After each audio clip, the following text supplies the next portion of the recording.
Bonjour à tous et bienvenue sur la chaîne. Je suis Gabriel Fontaine et ici on parle auto sans prise de tête. Conseils pratiques, explications techniques, accessibles et réponses claires à vos questions de tous les jours. Que vous soyez débutant ou passionné, vous allez trouver ici de quoi mieux comprendre et entretenir votre voiture. Pensez à vous abonner, à laisser un petit like et restez avec moi jusqu'à la fin de la vidéo. Chaque détail peut faire la différence. Le gouvernement vient d'annoncer une nouvelle mesure visant à encourager l'achat de véhicules électriques, une initiative très demandée par le secteur. Le prix élevé des voitures zéro émission est l'une des raisons qui, du moins en Espagne, empêchait les automobilistes d'opter pour ce type de motorisation. Quels sont les types de voitures concernés par la déduction de l'IRPF? À partir du 28 juin 2023, les acheteurs de véhicules électriques et hybrides rechargeables pourront déduire 15% de la somme versée dans leur déclaration d'impôt sur le revenu des personnes physiques, une mesure qui va dans le sens de ce que dit l'industrie automobile.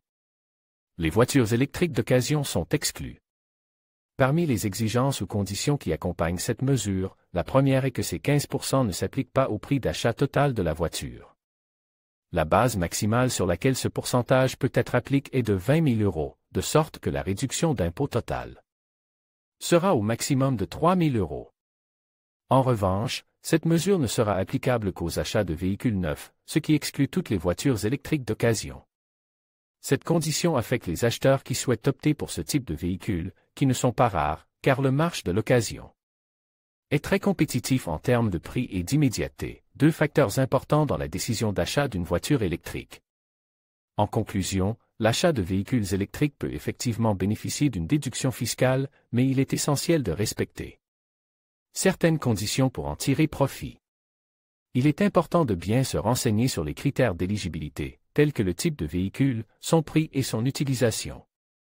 En tenant compte de ces éléments, vous pourrez maximiser les avantages fiscaux tout en contribuant à une mobilité plus durable.